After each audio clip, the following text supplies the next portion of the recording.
What's up, guys? I'm back. My connection was a little shaky. Anyways, it's a beautiful day. Check it out. Lots of trees around here. I like coming for walks over here. I come all the time. They have a pretty good Wi-Fi connection too, so I'm on that.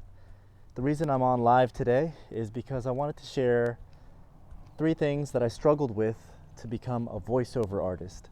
I know that a lot of you guys have voiceover as an interest. It's something that you want to start doing or start improving in. You want to find customers, you want to make it a career, or you want to start making money off of it. So for me, the first thing that I struggled with was performance. When you're behind the mic, you have to be expressive, you have to give a performance.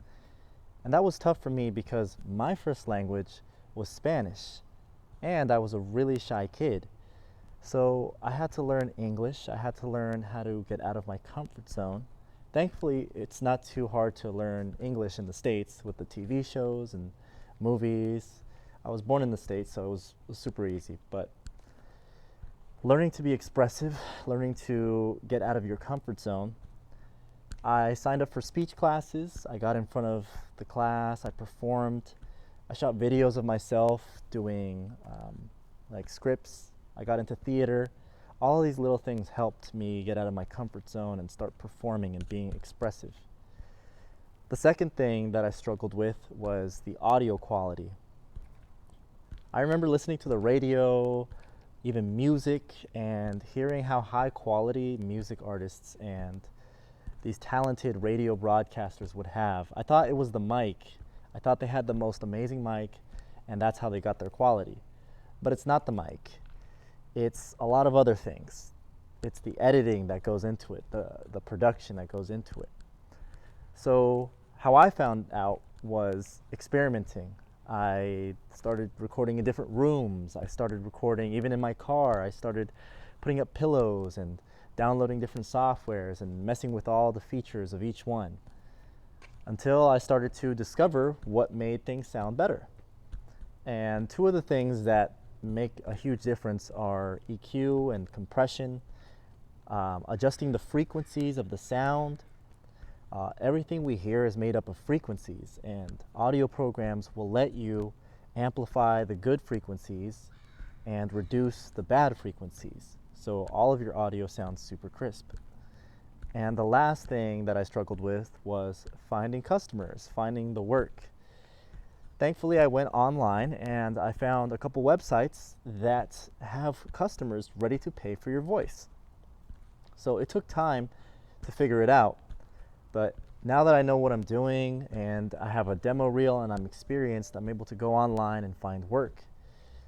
The cool thing is you don't have to find an agent, you don't have to go to recording studios. There are tons of people, companies, brands online ready to hire your voice. They're looking for people like you and me to deliver voiceovers. So don't think that you need to have the fanciest mic or equipment. There's work out there. You just have to be determined. You have to want it. Find the right mentor to show you the way and get out there. Practice the skills. Start making, different scripts, getting a demo together. These are important things that will get you to the work that you want to find. So those were the 3 main things that I struggled with becoming a voiceover artist. It's a beautiful day. I hope you guys are having a great day. I hope you guys have a great weekend. This was just a super quick live. If you guys have any question about the voiceover world, ask me. I'm happy to help. It's super attainable. Again, I have a USB mic, a laptop, and I can record anywhere there's an internet connection. So, I wasn't a trained, performance person or anything like that. I just learned this all on my own. I did it from home. I still do it from home. I'm able to travel and do it. I've made connections along the way with real radio people, voiceover people. So, I've been able to get insights on the industry. It's a very viable thing, and I highly encourage you to go for it. Good seeing you guys. Don't have anything else to say for now, but it's cool getting on live. Check out how beautiful it is out here. This is Oregon. Oregon is super green.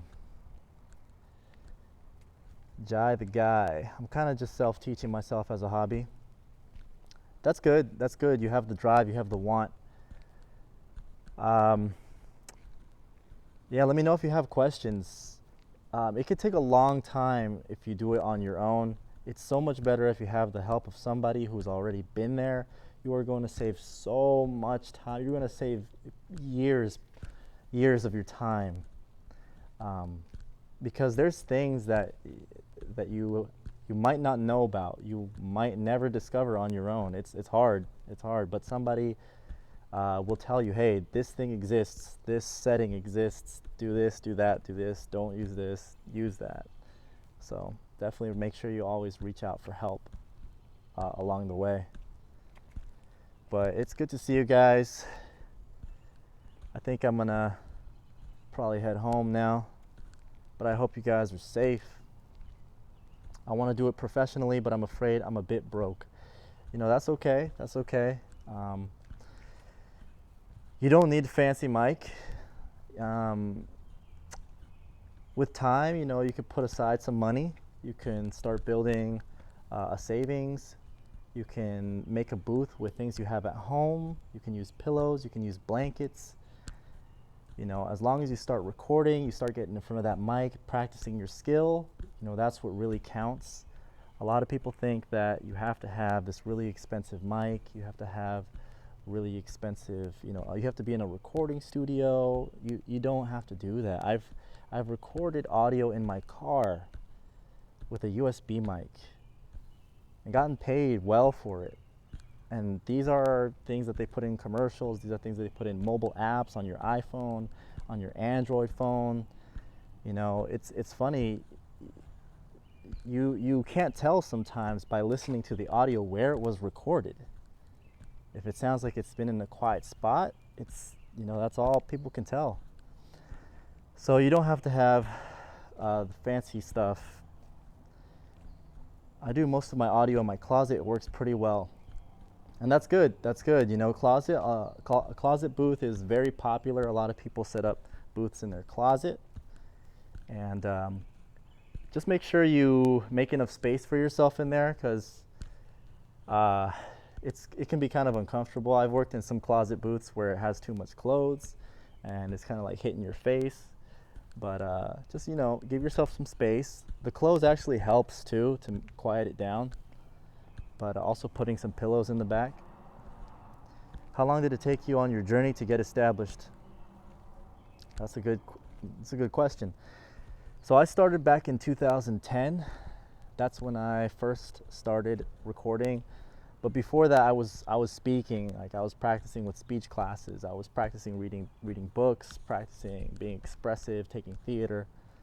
But for me, it took me. I started getting my first jobs within a couple months, if not sooner. Like within the first 1 to 2 months, I think I got my first job. And then it just started accelerating once I figured out what I was doing. I'd say it took me a couple years to actually get consistent full-time, something I could actually live off of. But at the beginning, it was nice because it was just supplementary income. It was like grocery money, it was gas money. My closet is roomier than most. Yeah, the walk-in closets are really good. If you have a closet where you can set up your mic, you can stand it up, then that's perfect. That's all you really need. Check for reflections. So do a clap test in there. If you can hear it's like an echoey reverb sound, then that means you need more treatment. But if you don't hear that, then that means you're good to go. How did you approach an agency to help? So I've never worked with an agent. I've never had to go to an agency. I've never had to go out to a recording studio. I've never had to do that. I have been able to make all of my connections from home, from my laptop, just on my own. I've been able to work with big companies, all sorts of applications from home. There's lots of websites online, freelance websites. I use Fiverr, I've used Upwork, I've used Voice Bunny. There's big brands that pay big money on there. So yeah, that's how I did it. You can go onto these websites right now and make a profile to get started. But you're going to need a demo, and to get a demo, your demo needs to be well produced. It's going to need excellent performance skills too. So you got to make sure your skills are there. You got to make sure your audio is there. Which companies have you worked with? Too many to name. I do a lot of e-learning ones. I did one, I post them on my Instagram stories for you guys to see all the time. Most recent one I did was a 3D animated like mobile app for a children's application. I'm doing like the voice of a 3D animated lion. There's a lot. If you check my Instagram stories, I post the works, I post the scripts, I post the actual real jobs that you can see, so you can kind of get an idea of who I work with. But I've done audiobooks. I did an arcade machine once where I was the guy that says, "Game over." I was the guy that says, "Nice shot, try again." So that's my voice in those arcade machines. I've done a couple of those. A lot of mobile apps, so games you download in the App Store, my voice is on those. I have a collection of YouTube videos that they use my voices, so like a bunch of different projects, it's everywhere.